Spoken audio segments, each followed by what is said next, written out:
ইফতারে ভিন্ন রকম কিছু খেতে চাইলে বাসাটাকেই চাইনিজ রেস্টুরেন্ট বানিয়ে ফেলুন। এতে করে শাশুড়ির মন তো জয় করতে পারবেনই, সাথে করে শাশুড়ির ছেলের মনও জয় করে ফেলতে পারবেন। আমি শুনেছি কিছু কিছু মানুষকে খাইয়েই মন জয় করানো যায়, সেই জন্যই চেষ্টা করি ইফতারটাকে একটু ভিন্ন রকম ভাবে সাজানোর জন্য। শাশুড়ি তো খুশি হবেই, সাথে করে পরিবারের সকলেই খুশিতে একদম টগমগ হয়ে থাকবে। তাহলে আর কথা কেন, চলুন দেখে নেই ঝটপট কিভাবে চাইনিজ স্টাইলে চাউমিন নুডলসটা তৈরি করা যায়। আর এটা কিন্তু পেট ভরে খাওয়া যাবে।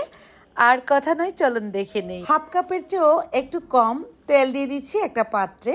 1 কাপ পরিমাণ দিয়ে দিব চিকেনের বুকের পিস, স্বাদ অনুযায়ী লবণ দিয়ে দিচ্ছি, রসুন কুচি দিয়ে দিচ্ছি 2-3টা কোয়া, সাথে দিয়ে দিব আদা কুচি 1/2 ইঞ্চির মতো কুচি করে, এতে করে সুন্দর ফ্লেভার আসবে। একটা গাজর কুচি দিচ্ছি, একটু লম্বা করে চির করে নিতে হবে সবজিগুলো। তারপর এর মধ্যে আরো কিছু সবজি আমি অ্যাড করব। গাজরটা যেহেতু একটু শক্ত, একটু আগিয়ে দিলাম। ক্যাপসিকাম 3 ধরনের দিলাম, পেঁয়াজের কলি দিচ্ছি, বাঁধাকপি কুচি। 1 কাপ করে সবগুলো সবজি অ্যাড করলাম। সবজির পরিমাপটা আপনাদের পছন্দ মতো নেবেন। হাই হিটে চাউমিনটা রান্না করতে হবে, এতে করে সবজির কালারটা সুন্দর থাকবে। 2টো ডিম আমি সাইড থেকে ভেজে নিলাম। সামান্য লবণ আর গোলমরিচের গুঁড়া দিয়ে দিচ্ছি 2-3 চিমটি পরিমাণ। গোলমরিচের গুঁড়াটা অবশ্যই দিতে হবে এই চাউমিন রান্নার বেলায়। 2-3টা কাঁচামরিচ ফালি দিয়ে দিচ্ছি মাঝখান থেকে ফেরে। দিয়ে দিচ্ছি সয়া সস, এখানে 2 থেকে 3 টেবিল চামচ পরিমাণ সয়া সস আছে। সয়া সসটা কিন্তু একদমই লবণাক্ত, সেজন্য লবণটা বুঝে শুনে দিবেন। টমেটো সস দিয়ে দিচ্ছি 2 থেকে 3 টেবিল চামচ পরিমাণ। চিলি সস দিচ্ছি 2 থেকে 3 টেবিল চামচ পরিমাণ। এখন সবগুলো সবজি খুব ভালোভাবে একটু হাই হিটে রান্না করে নিব 1 মিনিটের মতো। এর মধ্যে কিছুটা ফালি করা পেঁয়াজ দিয়ে দিচ্ছি, কামড়ে কামড়ে লাগলে ভালোই লাগবে।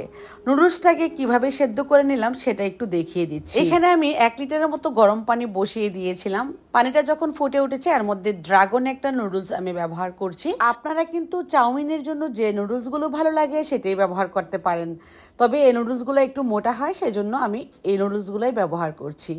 খুব ভালোভাবে সেদ্ধ করে নেব 5 থেকে 6 মিনিটের মতো।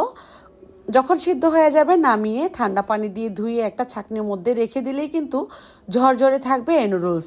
চাইলে আপনারা একটু রান্নার তেলও ব্যবহার করতে পারেন এই জায়গায়, তবে আমি তেল ব্যবহার করব না। নামিয়ে পানি দিয়ে ছেঁকে সঙ্গে সঙ্গে দিয়ে দিব। আমার নুডলসটা সেদ্ধ হয়ে গেল, এখন শুধু দিয়ে দেওয়ার পালা। যেহেতু ভেজিটেবলসটা রান্না করেই রেখেছি, কতটা ঝরঝরে আছে নুডলসটা দেখে নিশ্চয়ই বুঝে গিয়েছেন। আমি ঠান্ডা পানি দিয়ে ধুয়ে তারপর সঙ্গে সঙ্গেই দিয়ে দিলাম। এখন হাই হিটে শুধু মিলিয়ে নেওয়ার পালা। এভাবে করে মিলানোর পর আপনারা কিন্তু পরিবেশন করতে পারবেন সঙ্গে সঙ্গে গরম গরম অবস্থায়। কতটা সুন্দর হয়েছে এটা দেখলেই কিন্তু বুঝে যাবেন।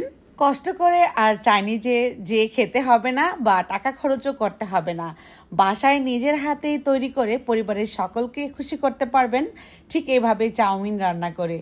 এইবার রোজায় ইফতারে একদিন না হয় ট্রাই করে ফেলবেন, দেখবেন যে শ্বশুর শাশুড়ি আর নিজের ছেলে মেয়ে বলেন হাজবেন্ড তো খুশি হবেই। এত বেশি ঝরঝরে হয়েছে, এটা খেতেও ভীষণ মজা। আপনাদের কাছে কেমন লাগলো কমেন্টে লিখে জানিয়ে দিবেন। সবাই ভালো থাকবেন, সুস্থ থাকবেন। আজ বিদায়, আল্লাহ হাফেজ।